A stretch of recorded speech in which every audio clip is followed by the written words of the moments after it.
आजम खान ने जयाप्रदा को लेकर आपत्तिजनक टिप्पणी की तो चुनाव आयोग ने 72 घंटे तक उनके चुनाव प्रचार पर तरह की बंदिशें लगा दी है। हालांकि रामपुर के सियासी और जाति समीकरण ऐसे हैं जिनमें आजम खान को मात देना जयाप्रदा के लिए आसान नहीं बल्कि लोहे के चने चबाना जैसा है। मछुआरों के लिए बनाए जाएंगे मंत्रालय। 23 मई के बाद हर किसान के खाते में आएंगे पैसे। जी हां, कांग्रेस पर निशाना साधते हुए प्रधानमंत्री ने कहा कि आज़ादी के इतने सालों तक ये भ्रष्टाचार चल रहा था लेकिन इसे रोकने वाला कोई नहीं था। अब आपके इस चौकीदार की व्यवस्था ने ये व्यवस्था बनाई है कि सरकार अगर 100 पैसे भेजे तो पूरे 100 पैसे देश के गरीबों पर खर्च हो। सभा में शामिल हुई शत्रुघ्न सिन्हा की पत्नी पूनम लखनऊ से लड़ सकती है चुनाव। मंगलवार को पूनम ने समाजवादी पार्टी की नेता डिंपल यादव से मुलाकात की। इस मुलाकात के दौरान ही डिंपल यादव ने पूनम को समाजवादी पार्टी की सदस्यता दिलाई। सहयोगी दल ने किया 39 प्रत्याशियों का ऐलान। जी हां, ओम प्रकाश राजभर ने कहा कि साल 2014 में हमने भारतीय जनता पार्टी के साथ चुनाव लड़ा लेकिन इस साल बीजेपी सीटों के ऐलान के लिए हमको टालती रही। उन्होंने कहा कि बीजेपी की रवैये से कार्यकर्ताओं में रोष है, इसलिए हम यूपी की 39 सीटों पर चुनाव लड़ेंगे। कांग्रेस ने प्रधानमंत्री नरेंद्र मोदी पर अपने पहले के चुनावी हलफनामों में गुजरात स्थित गांधीनगर के एक भूखंड के संदर्भ में गलत जानकारी देने का आरोप लगाया। कहा कि इस मामले का संज्ञान लेते हुए चुनाव आयोग को उचित कार्रवाई करनी चाहिए। पार्टी के प्रवक्ता पवन खेड़ा ने दावा किया कि मोदी जब गुजरात के मुख्यमंत्री थे तब उन्हें भूखंड आवंटित किया गया था। चुनाव आयोग की 4 नेताओं पर कार्रवाई के बावजूद गुजरात के फतेहपुरा से बीजेपी विधायक रमेश कटारा का नाम भी शामिल हो गया है। रमेश कटारा ने लोगों को बीजेपी को वोट न देने पर काम न मिलने की धमकी दी है। रमेश कटारा ने लोगों को धमकाते हुए कहा कि मोदी साहब ने मतदान केंद्रों पर कैमरे फिट किए हैं। आप बीजेपी के अलावा किसी कांग्रेस प्रत्याशी को वोट देते हुए कैमरे में दिखे तो काम मिलना बंद हो जाएगा। कटिहार लोकसभा की बलरामपुर विधानसभा में जनसभा को संबोधित करते हुए नवजोत सिंह सिद्धू ने कहा कि आपकी ऐसी लोकसभा है जहां अल्पसंख्यक भी बहुसंख्यक है, इसलिए आप अगर एकजुटता दिखाएंगे तो तारिक अनवर को कोई नहीं हरा सकता। अमिताभ बच्चन ने नेताओं पर कसा तंज। लोकसभा चुनाव 2019 का पहला चरण शुरू हो गया है। चुनाव को लेकर आम जनता से लेकर बॉलीवुड सेलिब्रिटीज सब काफी जागरूक दिख रहे हैं। इसी बीच मेगा स्टार अमिताभ बच्चन ने नेताओं की जेट सुरक्षा को लेकर तंज कसा है। रेलवे ने 4 अधिकारियों को किया सस्पेंड। बताया जा रहा है कि जिस ट्रेन के टिकट पर पीएम मोदी की तस्वीर छपी थी वो ट्रेन बाराबंकी से वाराणसी के लिए जा रही थी। रेलवे टिकट पर प्रधानमंत्री आवास योजना सबके लिए आवास का विज्ञापन छपा था। वाराणसी के चौकाघाट में आज तीसरा मोर्चा साधारण आदमी पार्टी के राष्ट्रीय अध्यक्ष राजेंद्र गांधी कुशवाहा ने एक प्रेस वार्ता की। उसके बाद समस्त घटक दलों से विचार विमर्श करने के पश्चात सभी की सहमति से प्रत्याशी घोषित किया। इनका कहना है कि चुनाव जीतने के बाद जनता की सेवा हमारी प्रथम सेवा होगी। वाराणसी से विवेक यादव की रिपोर्ट। आज जो पूरे उत्तर प्रदेश में तीसरा मोर्चा उत्तर प्रदेश 48 दलों के सहयोग से पूरे उत्तर प्रदेश में 80 लोकसभा सीट पर चुनाव लड़ रही है। उसी के क्रम में राष्ट्रीय पूर्वांचल एकता पार्टी के राष्ट्रीय अध्यक्ष शशि राजभर जी, गांधी एकता पार्टी के राष्ट्रीय अध्यक्ष प्रदीप जायसवाल जी और जनशक्ति अधिकार पार्टी के देवेंद्र पाठक जी ने आज पत्रकार वार्ता बुलाकर तीसरा मोर्चा वाराणसी 77 के प्रत्याशी के घोषणा के संबंध में आज का कार्यक्रम था। खबर वाराणसी से, जहां आज 7वें चरण के नामांकन की तैयारियों का जायजा लेकर कचहरी में DM, SSP Varanasi, ADM city और एसपी सिटी के साथ निरीक्षण किया गया, जिसमें जरूरी दिशा निर्देश पालन करने के लिए निर्देश दिए गए। नामांकन की तैयारियों पर एडीएम सिटी विनय कुमार सिंह ने कहा कि हर बिंदु पर जाँच की जा रही है। वाराणसी से विवेक यादव की रिपोर्ट।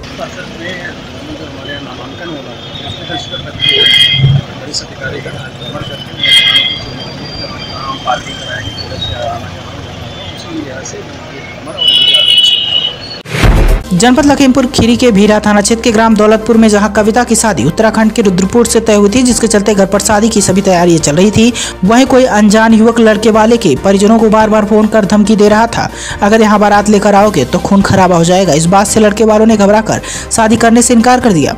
कविता के परिजनों ने पुलिस पर आरोप लगाया है कि भीरा थाने और पुलिस कप्तान के पास जाकर मामले की शिकायत की, लेकिन बार बार शिकायत करने के बाद भी पुलिस वालों ने कोई कार्रवाई नहीं की। अगर समय पर पुलिस कार्रवाई की होती तो कविता की शायद जान बच जाती।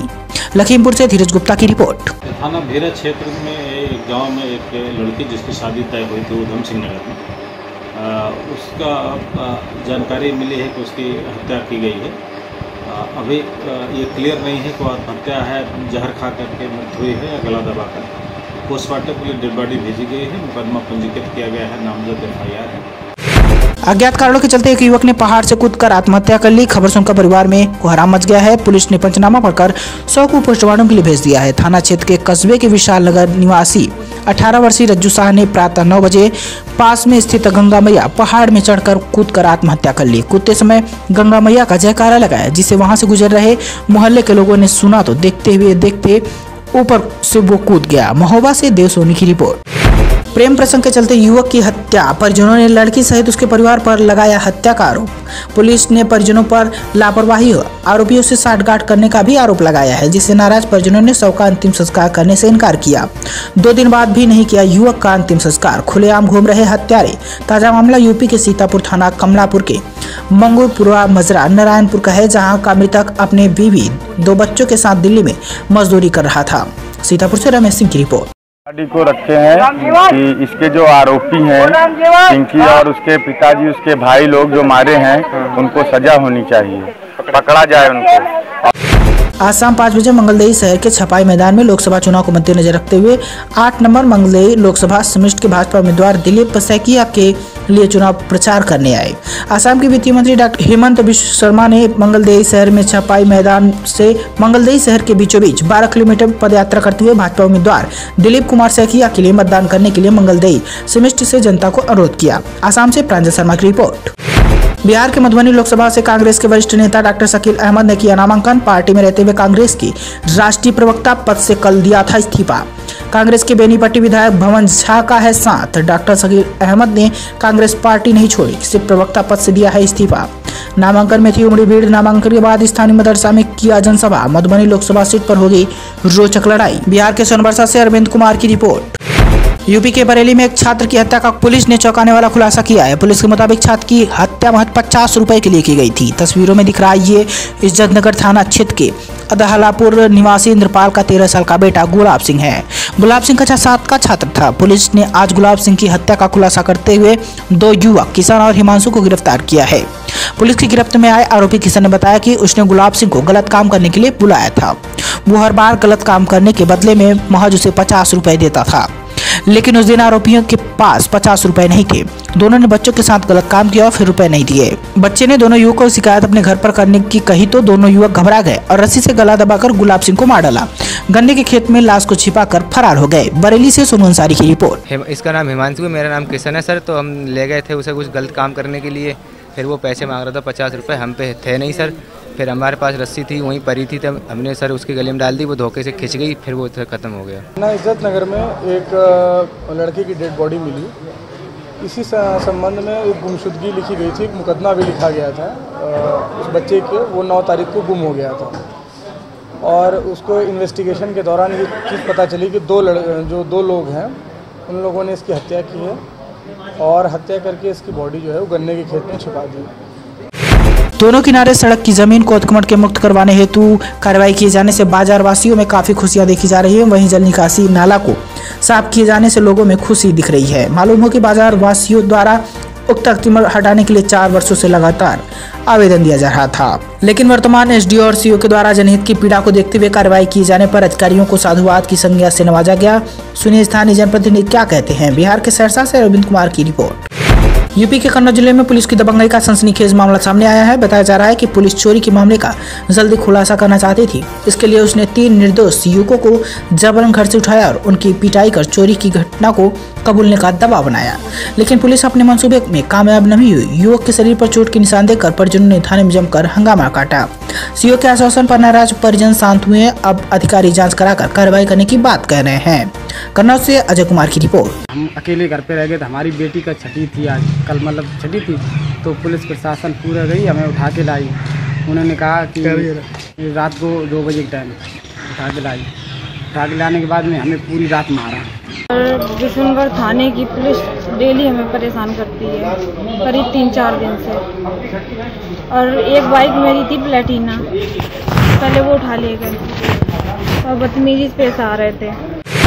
जनपद लखीमपुर खीरी तहसील गोला गोकर्णनाथ की थाना हैदराबाद क्षेत्र के अंतर्गत ग्राम कुंवरपुर में देर रात एक युवक को गांव के ही दो युवकों ने पीट कर मार डाला। वहीं आरोपी की पत्नी का कहना है कि मृतक स्वामी दयाल उत्तर मथुरा प्रसाद देर रात उसके घर आकर उसके साथ छेड़छाड़ कर रहा था, जिसकी जानकारी उसके पति तथा देवर को लग गई और गुस्सा में वही पति तथा देवर पीट कर स्वामी दयाल को मौत की घाट उतार दिया।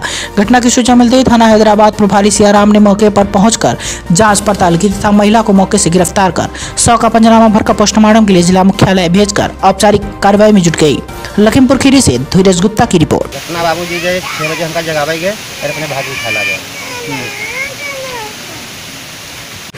नवरात्र की नवमी के बाद दशमी को मां भगवती के भक्तों ने बिजुआ कस्बे में बड़े ही धूमधाम से मां को विदाई देते हुए शारदा नदी के तट के लिए रवाना हुए। इस दौरान माहौल भक्तिमय के साथ साथ भाव विभोर हो गया। भक्तों की टोली बिजुआ कस्बे की गलियों में झूमते नाचते हुए शारदा नदी तट पहुंची, जहां भक्तों ने मूर्तियों का विसर्जन किया। मूर्ति विसर्जन के बाद मां के भक्तों ने शारदा नदी तट पर भव्य भंडारे का आयोजन कर प्रसाद वितरण किया। लखीमपुर खीरी की बिजुआ से अजय गुप्ता की रिपोर्ट। बहुत ही अच्छा लग रहा है, बहुत उत्साह है माता रानी की सेवा करके। जो आज सुकून मिला है शायद उसको बयां नहीं कर सकते हैं। बहुत ही अच्छा लग रहा है, जो कि शब्द कम पड़ रहे हैं हमारे लिए।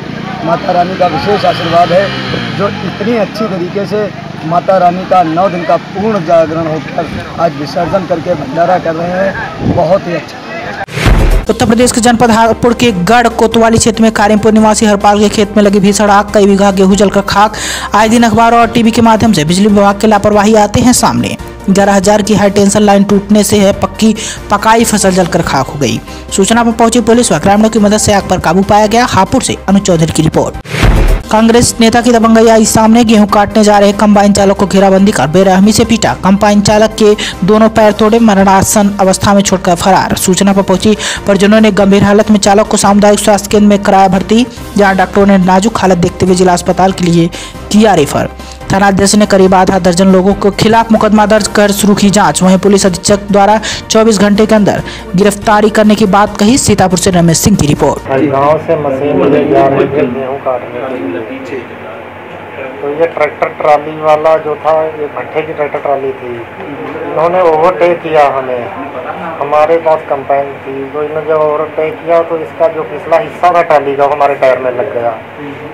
टायर में वो आ गया, वो मतलब लग गया, कट लग गया। इसीलिए फिर हम लोगों ने उन्हें मतलब रोका, तो वो दारू पिए था एक। तो फिर जब कहा, उन्होंने थोड़ी कहा सुनी होगी, इतने में उन्होंने फ़ोन कर दिया अपने मालिक को। जब मालिक फिर आ गए, उन्हें मतलब ये लेके तलवारें और डंडे थे उनके पास, बाड़ी थी लोहे की, तो वो जो लोहे की बाड़ी थी उन्होंने मेरे ये मारी।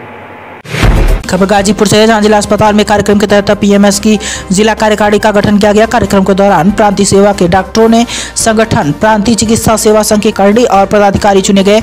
इस मौके पर नए कार्यकारिणी के पदाधिकारी और सदस्यों ने शपथ ग्रहण की। कार्यक्रम में बड़ी संख्या में डॉक्टर मौजूद रहे। इस दौरान संगठन के पदाधिकारियों ने पीएमएस डॉक्टरों को शोषण के लिए खिलाफ एकजुट होकर संघर्ष करने का ऐलान किया। संगठन की ओर से मरीजों की बेहतरी और स्वास्थ्य सुरक्षा को लेकर भी प्रयास करने का दावा किया। गाजीपुर से आरिफ वारसी की रिपोर्ट।